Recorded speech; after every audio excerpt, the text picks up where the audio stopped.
Scatchell, ominous. Don't call it a comeback. Took a deflection off the paint, but Rudy Scatchell has had his say. This is the start of dreams for Heart.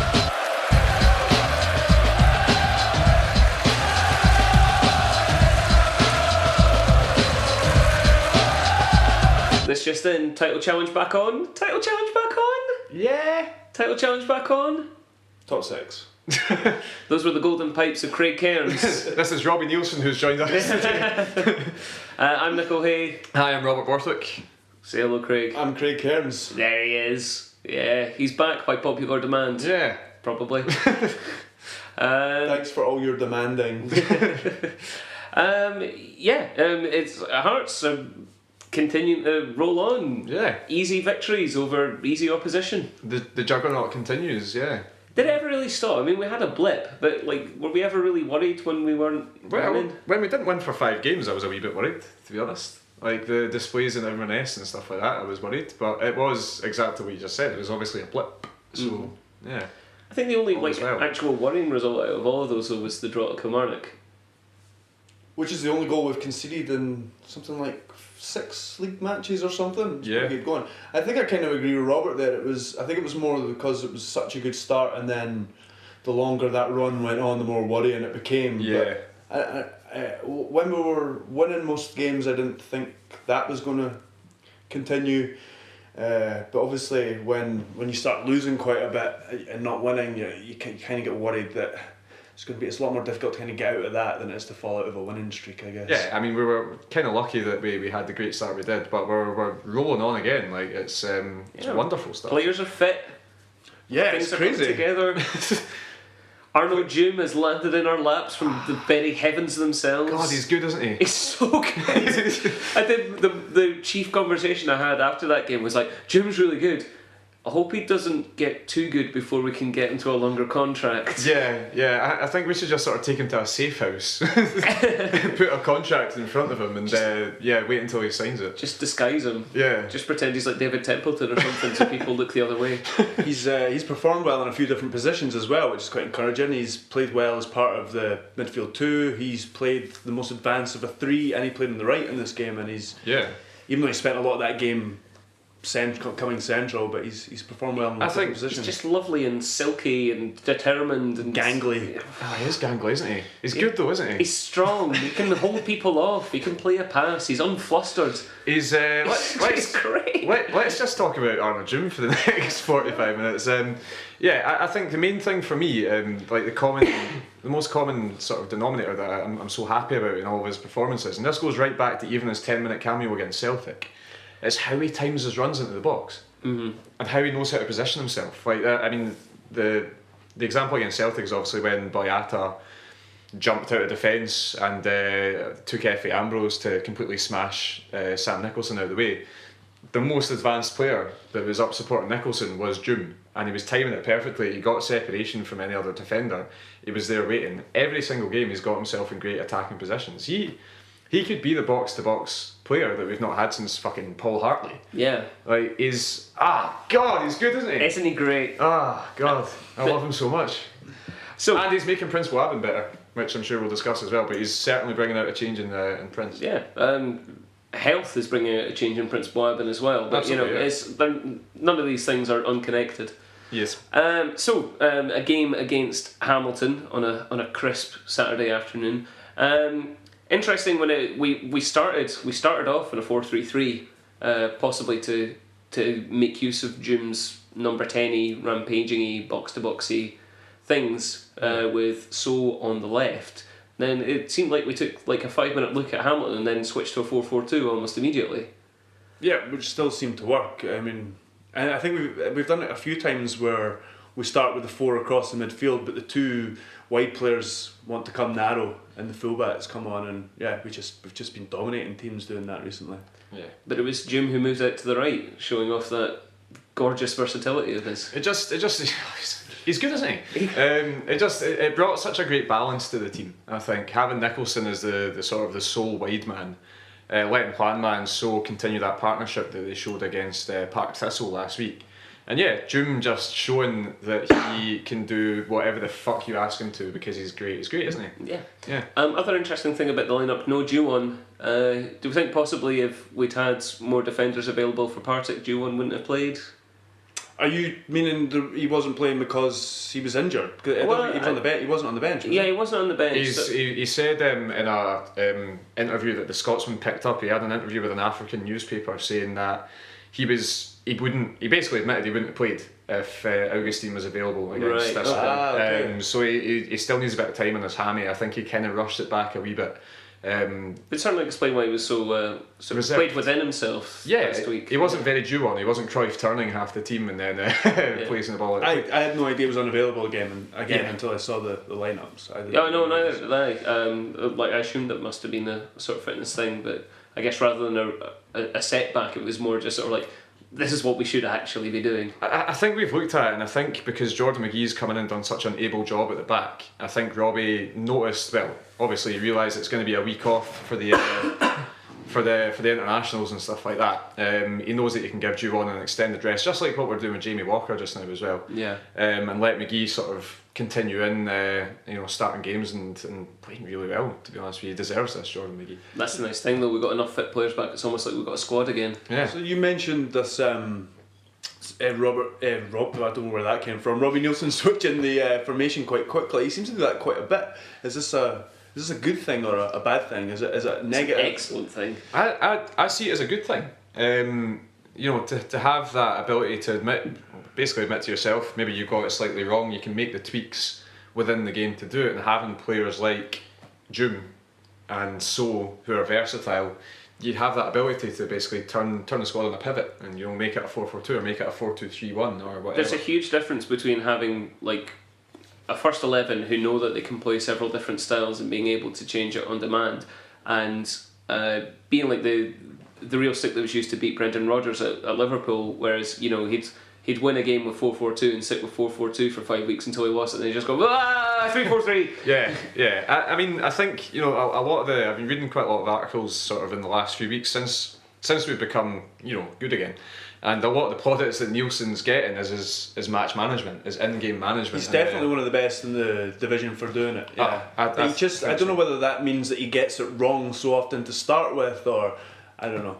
Yeah, no, I think it was. I'm not trying to be too down on the guy. He's done a brilliant job. That's a valid point, right? I think it was wise to start 4-3-3, partly because of the personnel available, partly because Doom had played so well in the number 10. You maybe think you're going to get the best out of him there, but also just the way the game at Hamilton went back then. Like, Hamilton really got quite a lot of joy in the midfield, passing it around us, which is another interesting thing. Hamilton came up with a completely different game plan for this game. They followed the Ross County template of just kicking. Yeah, they did. I think, to be honest with you, if Ali Crawford had been available for Hamilton, it probably would have been a different story. That's what I was going to say. Yeah. He's such an integral part of that midfield. He's their quarterback. He's the guy that makes things happen. They had Turner in there with McKinnon instead, and they're a couple of industrial type footballers, putting a lot of tasty challenges. But yeah, it's what we've come to expect now. We've got ball players at Tynecastle. Teams are going to come in, they're going to try and bully. It shows good character that they would come through both those games. Nicholson seems to get the shit kicked out of him every week now. Yeah, he reminds me of Neil McCann. Like, Neil McCann used to get the shit kicked out of him every week, and even going back to John Cahoon and stuff like that, because they're sort of classy, jinky wingers. I think that's just the way it's going to be until he leaves Scotland, basically. What's the worst thing about McKinnon? Is it his big, slabby, meaty head, or is it his terrible haircut? It's that haircut and those. I don't know. Just he looks like a little dirty, gadgy bastard. Yes, great use of the word gadgy. I haven't heard that in ages. Yeah, I'm pretty sure he's probably been in prison before. I mean, I'm not going to fact check that, but I'm going to throw an allegedly on there. Because that's generally something that people don't just laugh off. No. Obviously, said in jest, he will batter me. But yeah, it's a nice story for McKinnon though. To be fair, he came from playing for Clydebank a few years ago, and then he's playing in the Scottish Premier League, and that's nice. But he's turning into a bit of a good one unleashed. Yeah, it certainly has a bit of the juniors about him. Yeah, 100%. Aye. But yeah, our midfield came through it. They didn't rise too much. Obviously, Juanma got his booking for doing the yellow card signal, which I quite like that Madden booked him for that. It pisses me off. And now that he knows that you can't do that and get away with it, then fine. I mean, I know he's going to be suspended now because of that. But Nielsen said he took him off before he got a second yellow card as well. Yeah, he's. In fact, Nielsen said as well, he's still adapting. Juanma. He is still adapting to the sort of the way that Scottish football's refereed, the way it's managed, the way it's played. So maybe a suspension and a bit of time off will do him some good. Who knows? But we've got Gavin Riley who can come in and plug a gap. So yeah. First major incident of the game happened to the ball boy. A very, very unfortunate young man. Yeah, I think having watched it again, having seen the analysis that Hearts put up on YouTube, I think it was more his pride that was hurt than anything else, to be honest. Maybe a slight winding, but certainly didn't need the physio to come on. But Igor Rossi, God, if it wasn't possible to love Igor Rossi anymore, he went over and made sure the kid was okay, and then sort of did the signal for a substitution, and I just love him. That along with him sort of pretending to ride Jordan McGee against Dundee United, he's just my favourite guy. He's the king of banter. He is. And then we scored a goal. Prince. That's correct. That's who finished off a rather spectacular move. It was lovely. What about straight from the right back area?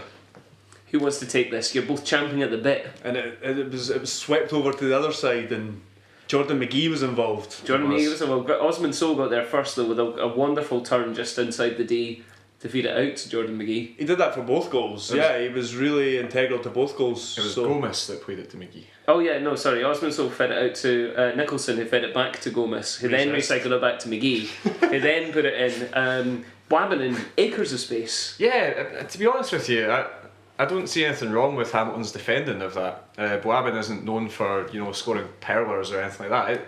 It's definitely the player that you don't mark. That's the guy you live with. It kind of came from nowhere. But if you're given that much space on a pitch like that, you have to exploit it, and that's what he did. It was a smart shot on goal. He made sure it was low. You don't mark him to the extent that when he was shaping over it was like, oh, he's going to deliver a good cross to the back post. Oh no! Oh, okay.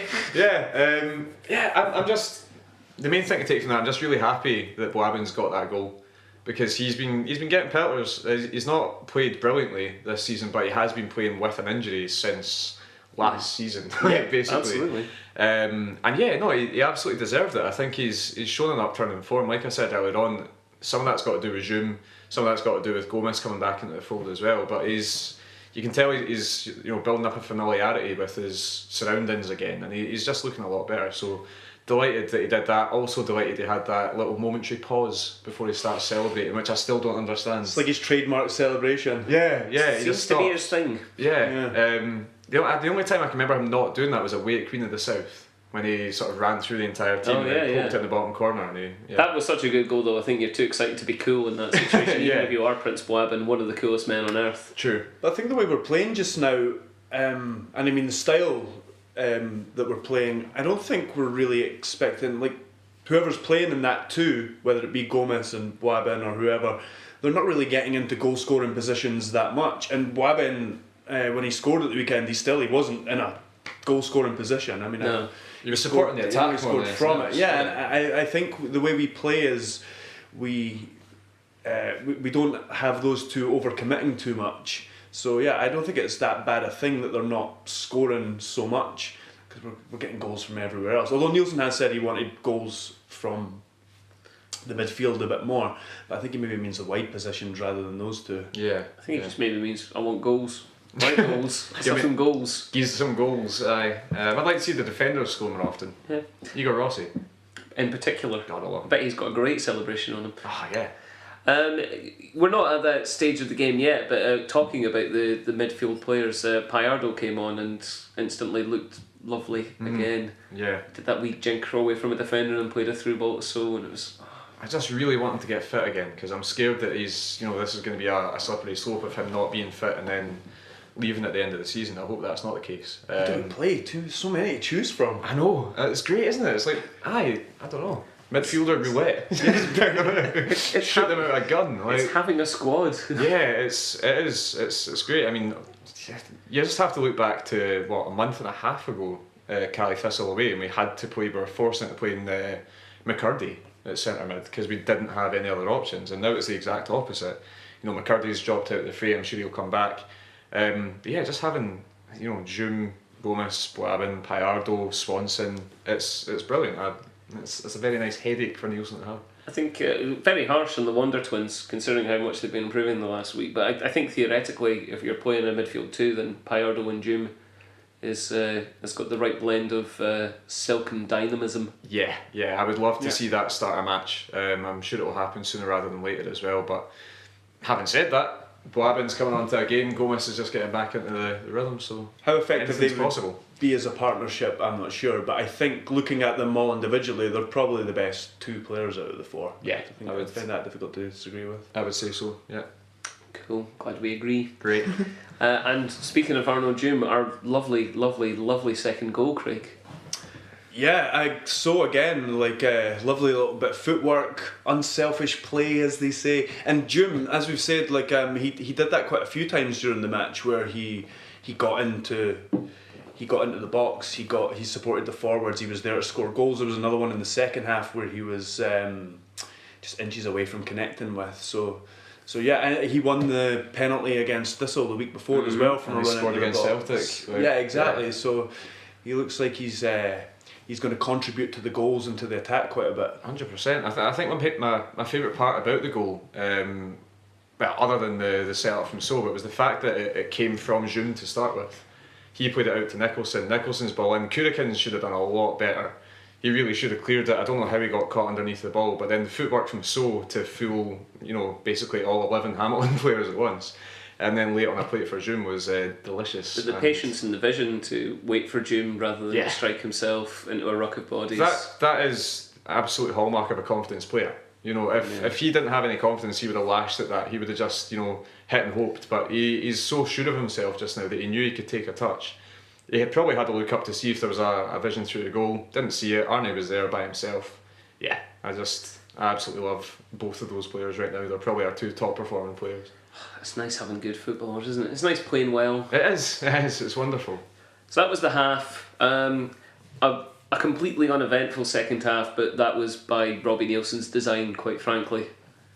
Yeah, I mean, it was quite comfortable. I think you could sense it from the crowd a little bit as well. The crowd just kind of thought, when is this going to be over? It was just kind of like the game was won by that point, and you could tell that Hamilton really weren't going to bother that Hearts defence, especially the form that they've been in recently. The only chances they really had were from set pieces. The Tagliapietra free kick looked like it might have troubled Alexander, but took a deflection off the wall. Yeah. And then the same player won a couple of headers, lost Patterson for a couple of headers. But other than that, I don't think they really created a chance from open play. Spectacular Morris dive. Morris dancing. I think from my angle it looked like Madden had given the penalty and I fucking lost my shit, and then I saw that he booked Morris. I was like, no, I made a mistake. No, that's exactly what me and all the guys that sit next to me did. Like, it was like the complete reverse of the June penalty at Partick. It was sort of like, is he giving a penalty? Because it's just like the diver and the penalty spot are in the same general area. Yeah, I think having watched Hamilton a wee bit, Morris and Courtage are both really good players. I like Morris a lot. I think he adds a lot, but they didn't do anything. Courtage was anonymous. No, he's been a bit of a revelation for Hamilton this season. He has, and he has nothing to offer. I think it goes back to something you were saying earlier. I think it really shows that how much they miss Crawford, how key a player he is for them. It was like last season when Tony Andrew dropped out. You could see, obviously Alex Neil leaving as well was a big thing, but they seem to be a bit dependent on individual players rather than having that squad. And yeah, they didn't offer anything going forward. I think a lot of credit has to be given to the back four again. Mm-hmm. Augustine coming back in looked like he hadn't missed a game. He's really beginning to look like a good signing now. Igor Rossi, Mr. Consistency, he's been our best player this season. Callum Patterson, not great going forward on Saturday, unfortunately. His passing was very wayward on Saturday. It was awry. And Jordan McGee, we had a discussion walking up Gorgie Road after the game. I think he's been fucking excellent. You think he's been fine? I think he's been fine. And that's not a bad thing for a young player playing out of position. Yeah. I do think he's a fullback rather than a centre half at this stage of his career. Yeah. There was quite a few times he lost headers to Dougie Imrie, who's not the tallest man on earth. Yeah. So I think that he's not big enough concern. I think that's real, and I'm sorry, it's harsh, but I think it's real. He looks a lot like a young Gary Locke. I don't know if that's a positive or a negative. But, As long as he doesn't have the knee injuries or management style, I'm sure he'll be alright. Yeah, it's like facially everything. It just looks like Gary Locke in every single way. No, I think he's been absolutely excellent defensively, and even going forward, he's got the wee flicks and tricks. He's really confident. Again, confidence is coursing through that team in every position, and it's great to see. But he's certainly got the pace to. Like he's got the pace that's definitely an asset when you're a defender. As a fullback, but also as a centre half. He's got better pace, but he doesn't have better height. That's the issue there. I would tend to agree that he's maybe not got the height quite yet to be a centre half. But you never know. Maybe if he completely works on his position and becomes like a can of arrow, then you never know. But it's not impossible, but it's not there yet. Yeah, agreed. The only other thing I wanted to touch on from the second half is it's a tiny little thing, but it's just another thing that made me love Doom even more. Right. There was a moment where Gomez got a run in through on goal, and the reason he had the space to do it is that Dumas, like in basketball parlance, set a screen for him. Right. Like he just noticed like the defender who would have come across to cut him off, and he just stood in his way. And like it's like incredible game awareness and things like that. Like it's sort of like, well, I'm not going to get the ball, but I can just occupy this space. I can just and be make annoying. and just make it so much easier for Morgado, and Morgado got through. Yeah. And it made me go, this Jono Jim, I love him. We've offered him a deal. Well, we've offered him 2 deals, and it says we've agreed financial he's terms. that good. Yeah. 18 months and 2.5 years, so he's going to be here for 4 years. Yes, exactly. But yeah, no, it's nice to see the club actually coming out and saying we have agreed financial terms. I think they're very, very keen to get this sewn up. But yeah, you can either accept the 18-month or the 2.5. Or swap it all for what's in the mystery box. Is the mystery box, is it Ryan Stevenson? Sure. Let's hope not. Yeah. Or Jamie Hamill, remember him? Don't. Jamie Hamill. Scored at Ibrox. Scored at Ibrox. I was having such a nice time. Jamie Hamill. So yeah, I mean, fingers crossed. I think Robbie and Levine are trying to get him and So certainly tied up this week, if possible. Fucking Jamie Hamill! I'm sorry, man. I know what you're like with Jamie Hamill. It's been like this since the start. Really. Right, is there anything else you want to actually talk about from this game? Robert Sloan? Oh no, not from this game, sorry. Robert Sloan. For instance, I thought we were just listing shitty Hearts wingers. Stuart Callahan. Christ. Yeah, there you go. Robbie Horn. Paul McMullen. Paul McMullen. Yeah. Wow. Young Anchik. He wasn't that. He was pretty bad. He was pretty bad. Could have played for Poland. Cool. So the only remaining question is, who was the best player in this game? Well. Who have we mentioned more than anybody else in this pod so far? Obviously, it was Arnold June. And obviously, the second best player was Osman So. So was pretty good. Yeah, but neither of them are getting songs. No. To be honest with you, I think the 2 man of the matches that were dished out by the official lines by Scott Wilson were Zoom and McGee, and I wouldn't entirely disagree with either of them. I think they both played very well, but I think given his upturn in form and the way that he sort of shrugged off his critics and got himself fit again, and he scored from 30 fucking yards. And he scored from 30 fucking yards. I think the songs have to go to Mr. Prince Boabin. Prince Boabin. Prince. He's so cool. I can't believe that we're going to completely undermine that with these very uncool songs. Yeah. Buzzing. He's going to go. It's been a while since I've gone first. Should I go first? Yeah, on you go, man. Okay. Batter in. Okay. It's because you usually sort of steal the show with both volume and panache, but Oh, go for it. Alright. Well, I'm just trying to be fair. If we have Magaro, then we have a chance. As long as he's playing beside the Prince. Prince Boabin. So glad he managed to escape Dundee. He's a winner twin. And if there's a pen, Prince Boabin will take it. Oh. If there is a pen, he'll take it. Prince Yes. Fantastic. Yeah, fuck. Set the bar pretty high. Who's next? Who's next? Who's next? Okay, why not? What must your neighbours think? Right. You must think Prince Wabbin's pretty fucking sexy. Yeah, so this is from the perspective. This is Robbie Nielsen singing this, okay? Alright. Be in character. Is this a prog epic? So you'll be mumbling it. Okay. I want to play my Prince Wabbin. I want to play my Prince. I want to play my Prince Wabbin. Play him even when he's minced. You ask why? I say cause. You ask why? I say cause. I don't believe in Margaro, Arnold, Jim or Piardo. Really want to play my Prince Wabbin. Prince Wabbin. Really want to play my Prince Wabbin. Prince Wabbin. That's all I had. That was fucking spectacular. There's not even any fucking point in me doing this. Well, you're doing it. You're doing it. Ah, fucking hell. Well, Craig's won. Jesus Christ. He certainly has, but go on. Okay. Keep the pretense going. Okay. Right. As I was just saying to Craig, this is one of my favourite songs. I'm going to fucking completely butcher it now. Okay. Cool, man. Let's take it back to a 4-3-3. Original 3, Gomez and Arnie. There are top men, no Hamill or Robinson. Just that classic ball in from Boabin. That's all. Didn't even get to the chorus. No. That's fantastic. Which Hamill was that? Don't mention his name. I'm sorry. Let's gloss over everything and just say Craig won. Craig won. Fucking Jesus Christ, man. What a spectacular effort. That was Performance and lyrics especially. an absolute sensation. Robbie Nielsen would be proud. I'm just imagine him doing that in a post-match interview. How do you think Prince? Well, you know, I want to. Yeah. Well, while we're still reeling, we better give out Twitter handles while everybody's just feeling good about listening to the podcast. Yeah, let's do that. I'm still RF Borthwick. I'm still Nickel Hay. I am now at Craig Cairns 001. Cool. Cool. Great. We as a collective are at We Have No Cares, and you can also email us at We have no cares.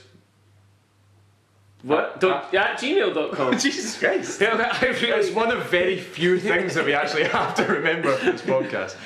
You can also catch this episode and all the previous episodes at our website, which is wehavenocares.tumblr.com. And all over YouTube. Yeah. And all over iTunes. Yeah. And behind the bins, behind your house, lurking, watching, always ready. Absolutely.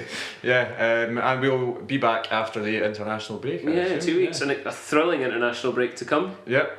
So much going on. 5 Hearts players are with the under 21s. That's great. Yeah. Still being coached by Ricky Sabrasia. Yeah, still.